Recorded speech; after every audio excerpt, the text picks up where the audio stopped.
Au nom du Père et du Fils et du Saint-Esprit. Amen. Grande joie d'être là avec toi en ce dimanche 23 octobre. Et nous sommes au 30e dimanche du temps ordinaire. Et n'oublie pas de marquer que j'aime dans ton appareil et aussi de partager, faire connaître la Lectio Divina. Soyons tous missionnaires, d'accord? N'oublie pas d'invoquer l'Esprit Saint et aussi de prier Je vous salue Marie avant de faire ta Lectio Divina.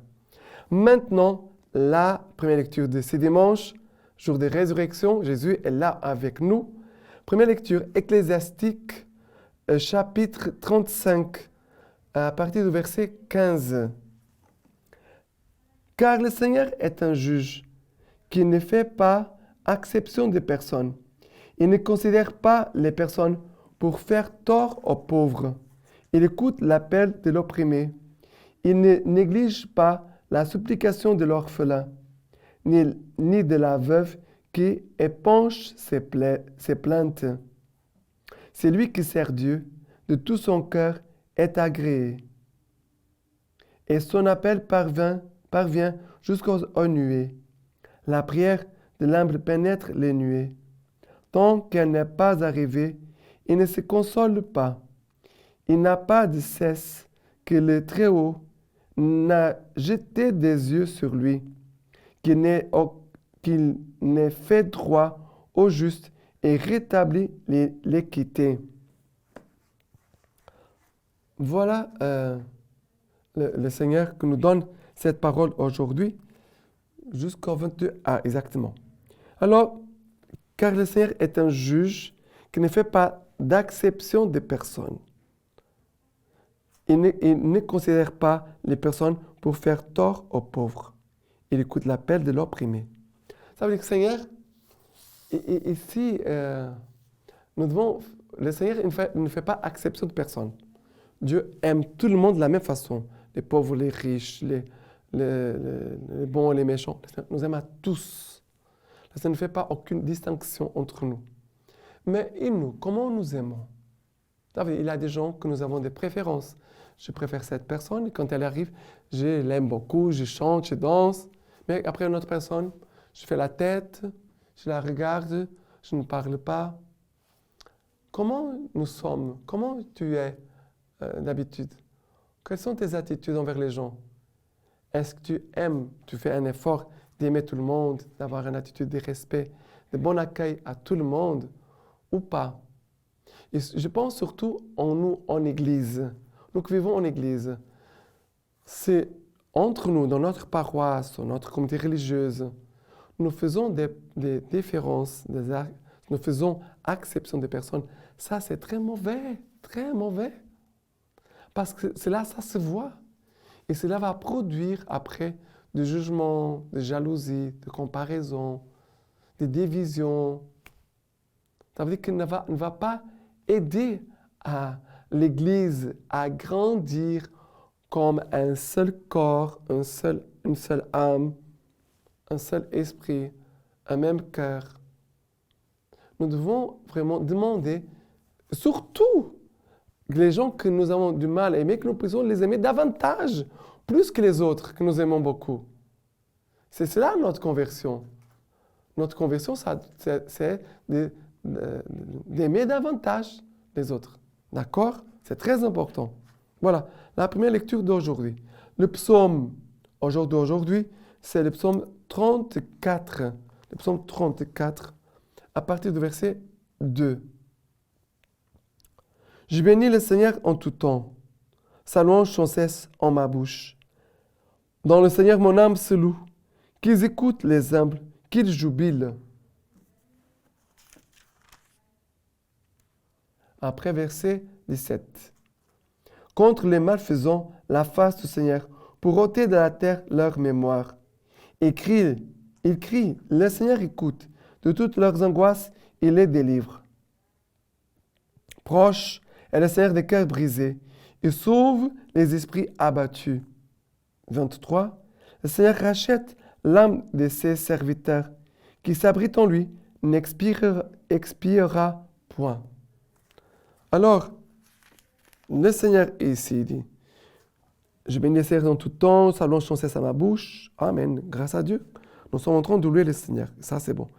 Qu'ils écoutent les humbles, qu'ils jubilent. Le Seigneur s'adresse d'abord à qui?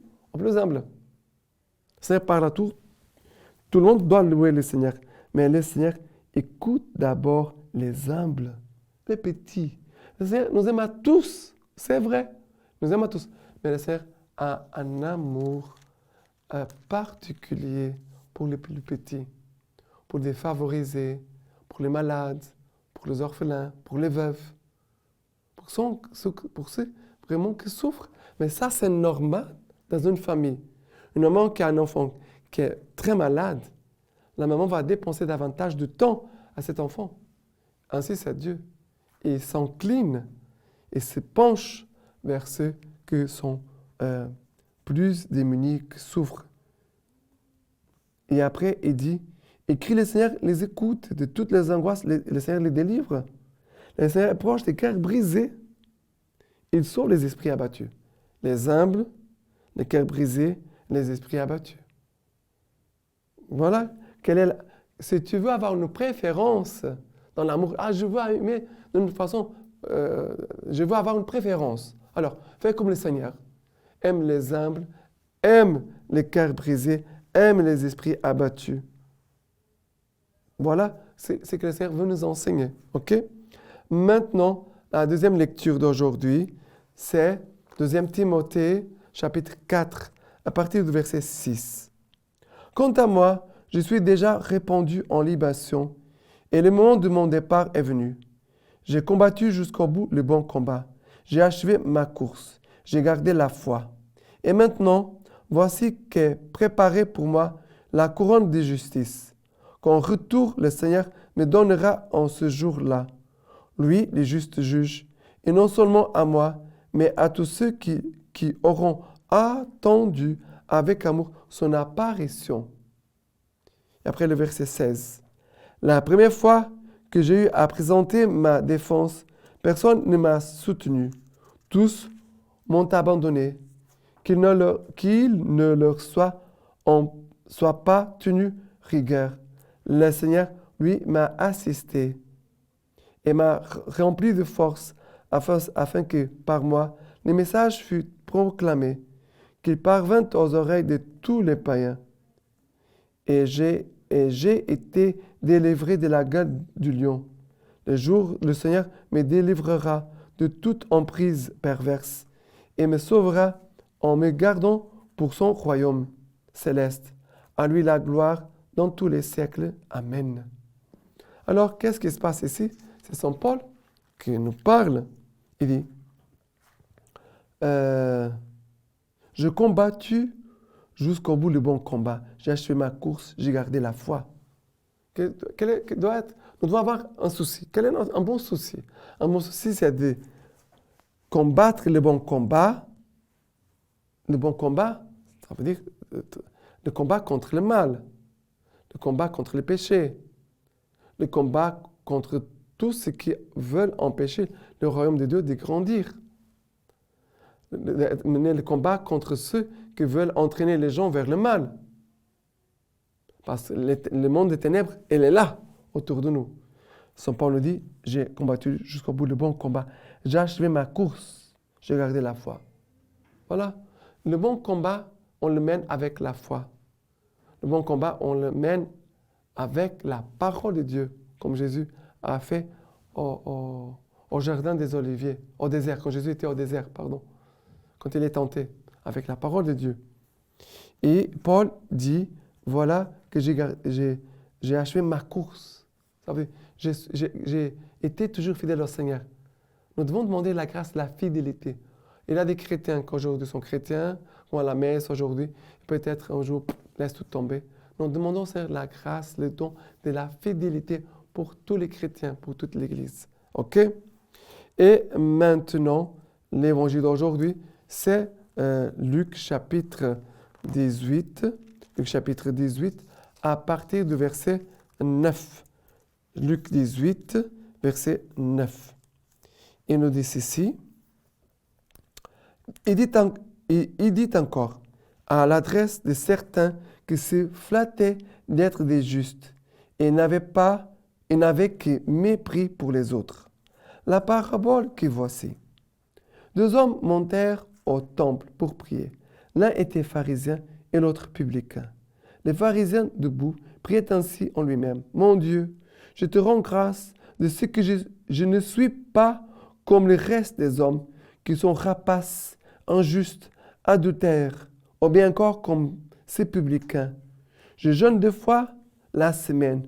Je donne la dîme de tout ce que j'acquiers. » Les publicains, se tenant à distance, n'osaient même pas lever les yeux au ciel, mais ils se frappaient la poitrine en disant « Mon Dieu, aie pitié du pécheur que je suis. » Je vous le dis, ce dernier descendit chez lui justifié, l'autre non.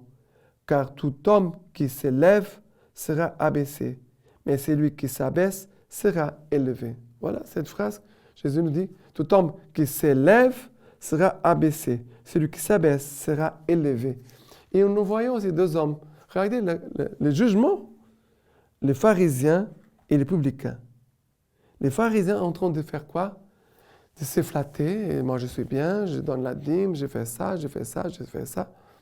Ce qu'on fait, on ne doit pas dire, sauf si c'est pour témoigner de l'amour de Dieu, si c'est pour témoigner des bienfaits de Dieu.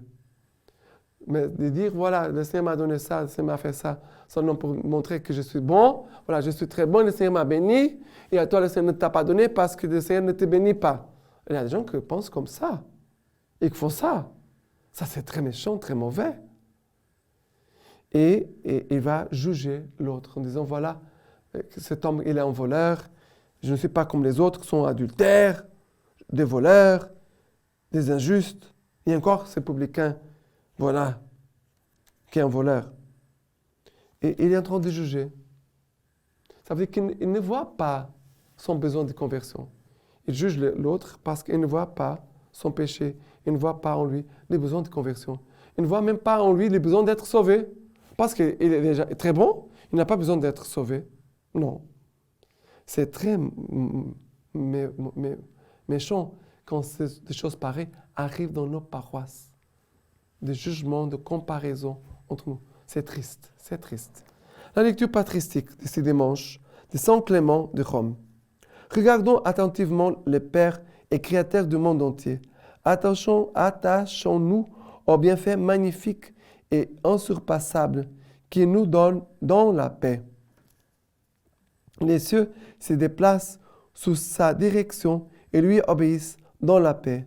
Le jour et la nuit accomplissent les parcours qu'il leur a fixés sans se gêner réciproquement. Les saisons du printemps, de l'été, de l'automne et de l'hiver se succèdent paisiblement. Les réceptacles des vents accomplissent leur rôle au moment voulu, sans brocher.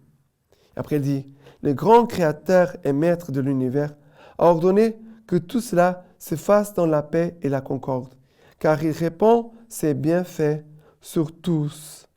Mais il les prodigue surabondamment pour nous qui avons voulu nous confier en ses miséricordes par notre Seigneur Jésus-Christ. À lui la gloire et majesté pour les siècles des siècles. Amen. Que le Seigneur vous bénisse et vous garde, le Père, le Fils et le Saint-Esprit. Amen.